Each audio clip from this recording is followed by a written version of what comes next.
Praise the Lord. கர்த்தர் நல்லவர். ஆண்டவரும் இரட்சகருமாக இயேசு கிறிஸ்துவின் நாமத்திலே உங்கள் யாவருக்கும் அன்பின் வாழ்த்துக்கள். கடந்த 5 மாதமும் கர்த்தர் நம்மை காத்து வழிநடத்தினார். இந்த 6வது ஜூன் மாதத்துலையும் கர்த்தர் நம்மை ஆசீர்வதிப்பார். இந்த 6வது மாதத்தில் கர்த்தர் நம்முடைய சபைக்கென்று நம்முடைய மக்களுக்கென்று கொடுக்கிற ஒரு வாக்குத்தத்தம் மீகாவின் புஸ்தகம் 7ஆம் அதிகாரம் 7ஆம் வசனம். நானோவென்றால் கர்த்தரை நோக்கி கொண்டு என் இரட்சிப்பின் தேவனுக்கு காத்திருப்பேன், என் தேவன் என்னை கேட்டருளுவார். ஆமேன். பாருங்க, நானோவென்றால் கர்த்தரை நோக்கி கொண்டு என் இரட்சிப்பின் தேவனுக்கு காத்திருப்பேன். பாருங்க, கர்த்தரை நோக்கி ஆண்டவருக்காக காத்திருக்கிற ஒரு அனுபவத்தை பற்றி இங்கே மீகா எழுதுகிறார். சொல்லிட்டு அவர் சொல்றாரு, என் தேவன் என்னை கேட்டருளுவார். ஒரு விசுவாசத்தோடு சொல்றாரு, நான் ஆண்டவருக்காக காத்திருக்கிறேன், நிச்சயமா அவர் கேட்பார் அப்படின்னு சொல்லிட்டு. வேதாகமத்தில் இன்னொரு மொழிபெயர்ப்பில் வேதம் என்ன சொல்லுகிறது அப்படின்னா, நான் கர்த்தரிடம் உதவிக்காக வேண்டுவேன், என் தேவன் என்னை காப்பாற்றுவார் என காத்திருந்தேன், தேவன் நான் சொல்வதை கேட்பார் என்று இருக்கிறது. பிரியமானவர்களே, இந்த நாளில் நம்முடைய தேவன் நம்முடைய ஜெபத்தை கேட்கிறவர், நம்முடைய தேவன் நம்முடைய காத்திருப்பை பார்க்கிறவர்.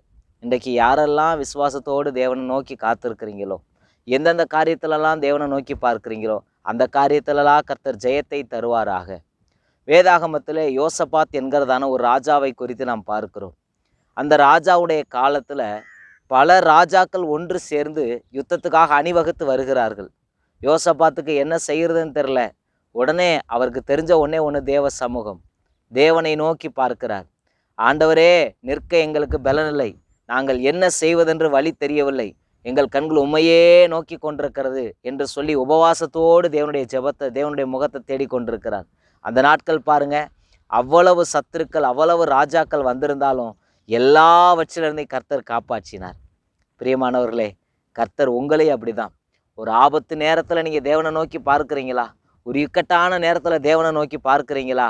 ஏசப்பா, நான் உங்களுக்காக காத்திருக்கிறேன், எனக்கு நீங்கள் ஒரு உதவி செய்வீங்க, எனக்கு ஒரு அற்புதம் செய்வீங்க, அவருடைய ரட்சிப்புக்காக காத்திருக்கேன்னு சொல்லுவீங்களா? நிச்சயமாக தேவன் உங்களை வாய்க்க பண்ணுவார். இந்த சூழலிருந்து கர்த்தர் காப்பாற்றினார். நீங்கள் வேதாகமத்தில் எடுத்து பார்ப்பீர்களே ஆனால் தானியேலை குறித்து வேதம் சொல்லுகிறது, சிங்கங்களுடைய கைகளுக்கு கர்த்தர் அவரை தப்புவித்தாராம். ராஜா எவ்வளவோ பிரயாசப்படுறாரு, எப்படியாவது தானியேலை நான் காப்பாற்றிடணும், எவ்வளவோ முயற்சி பண்ணுறாரு. சத்துருக்கெல்லாம் சொல்லிட்டாங்க, இது பத்திரத்தில் கையெழுத்து போட்டால் இனி அதை மாற்றவே முடியாது, அவ்வளோதான் அப்படின்னு சொல்லிட்டாங்க. ராஜாவுக்கு துக்கமாயிருச்சு. ஒரு ராஜா தான் நினச்ச ஒரு மனுஷனை காப்பாற்ற முடியலையேன்னு. தானியேல் யோசிச்சு பாருங்க, தானியேல் எந்த கவலையும் படலை. ராஜா தன்னை குறித்து தன்னை காப்பாற்ற முடியலன்னு வருத்தப்படலை. அவருக்கு ஒன்று தெரியும், தேவாதி தேவன் நிச்சயமாக என்னை காப்பாற்றுவார் அப்படின்னு தெரியும். அந்த இடத்துலையே சிங்கக்கபியில் அந்த தானியேலை கர்த்தர் சிங்கங்களின் வாய்களை கட்டி போட்டு காப்பாற்றினார். இந்த நாட்களில் மனிதர்கள் உங்களுக்கு உதவி செய்யாது இருக்கலாம், மனிதர்கள் எவ்வளோ பழகி இருந்தாலும் உதவி செய்ய முடியாத சூழலில் இருக்கலாம். கர்த்தருடைய ரட்சிப்புக்காக காத்திருங்க, நிச்சயமாக கர்த்தர் உங்களை ஆசீர்வதிப்பார். அதில் எந்த சந்தேகமும் இல்லை. ஆண்டவருடைய சமூகத்தில் ஒப்பு கொடுங்க. ஆண்டவரே, நான் உங்களுக்காக காத்திருக்கிறேன், நான் மனுஷனை நோக்கி பார்க்கலை, உலகத்தானை நோக்கி பார்க்கலை, பெரிய பணக்காரன் இவனை காப்பாற்றுவான்னு நோக்கி பார்க்கல, உங்களுக்காக காத்திருக்கிறப்பா, என்னை கர்த்தர் நிச்சயமாக ஆசீர்வதிங்கன்னு சொல்லி ஜெபிப்போம். கர்த்தர் நிச்சயம் வாய்க்க பண்ணுவார். மறுபடியும் இந்த வார்த்தையை நான் உங்களுக்கு சொல்லி உங்களுக்காக ஜெபிக்க விரும்புகிறேன். மீகா 7ஆம் அதிகாரம் 7ஆம் வசனத்தில், நானோவென்றால் கர்த்தரை நோக்கி கொண்டு என் இரட்சிப்பின் தேவனுக்கு காத்திருப்பேன், என் தேவன் என்னை கேட்டருளுவார். கர்த்தரை நோக்கி பாருங்க. அவர்கள் அவரை நோக்கி பார்த்து பிரகாசம் அடைந்தார்கள், அவர்களுடைய முகங்கள் வெட்கப்பட்டு போவதில்லை. சங்கீதம் 34:4 வசனம் சொல்லுது. நீங்கள் ஆண்டவரை நோக்கி பார்க்குறீங்களா? ஆண்டவரை நோக்கி காத்திருக்கிறீங்களா? கவலைப்படாதீங்க, கர்த்தர் இந்த மாதத்தில் உங்கள் ஜெபத்தை கேட்பார். கர்த்தர் உங்களை சுற்றிலும் இருக்கிற ஜனங்களுக்கு விலக்கி உங்களை காப்பார். எந்த ஆபத்தில் நீங்கள் திணறிட்டு இருக்கிறீங்களோ அந்த ஆபத்துக்கு கர்த்தர் உங்களுக்கு உதவியாக நிற்பார். ஸோ நம்ம எல்லாரும் கண்களை மூடி நம்ம ஜெபிக்க போகிறோம். இருக்கிற இடங்கள்லையே என்னோடு சேர்ந்து கண்களை மூடி ஜெபிக்கலாம். நல்ல தகப்பனே, இயேசுவின் விலையேறப்பட்ட நாமத்திலே ஜெபிக்கிறோம். நான் கர்த்தருக்காக காத்திருந்தேன், என் இரட்சிப்பின் தேவனுக்காக பொறுமையுடன் காத்திருந்தேன்.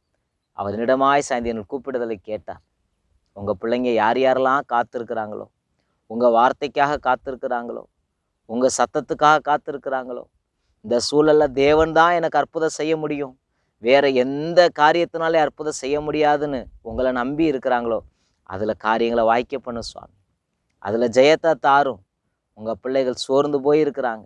உங்கள் பிள்ளைகள் நம்பிக்கை ஆண்டவரே குறைந்திருக்கிறது. ஆனாலும் இஸ்ரவேலின் ஜெயபலமானவர், உன் நம்பிக்கை வீண் போகாது, நிச்சயமாக முடிவு இருக்கிறதுன்னு சொல்லி இந்த ஜூன் மாதத்தில் உங்கள் பிள்ளைகளை பலப்படுத்துறதுக்காக நன்றி. உடைய வார்த்தையின்படி கர்த்தரையே நோக்கி கொண்டிருக்கிறேன். என் ரட்சிப்பின் தேவனுக்கு காத்திருக்கிறேன். இந்த வார்த்தையின்படி செபிக்கிறப்பா. அவங்க உங்களை நோக்கி பார்த்து காத்திருக்கிறாங்க. அவங்க முகங்க வெட்கப்பட்டு போயிடக்கூடாது. ரட்சிக்கப்படாத மனிதர்களுக்கு முன்பாக வெட்கப்பட்டு போயிடக்கூடாது. உலகத்தான் முன்பாக வெட்கப்பட்டு போயிடக்கூடாது. வேலை ஸ்தலத்தில் வெட்கப்பட்டு போயிடக்கூடாது. ஆண்டவரே, அவங்க செய்கிற எந்தவித செயல்லையும் வெட்கப்பட்டு போயிடக்கூடாது. கர்த்தர் கூட இருந்து நடத்துவீராக. கர்த்தர் கூட இருந்து நடத்துவீராக. அந்த பிள்ளைகள் மேலே பூரண கிருபை உண்டாகும்படி செபிக்கிறோம். மீட்பர் இயேசுவின் நாமத்தில் கேட்கிறோம் எங்கள் ஜீவனுள்ள நல்ல பிதாவே. ஆமென். God bless you. கர்த்தர் உங்களை ஆசீர்வதிப்பார்.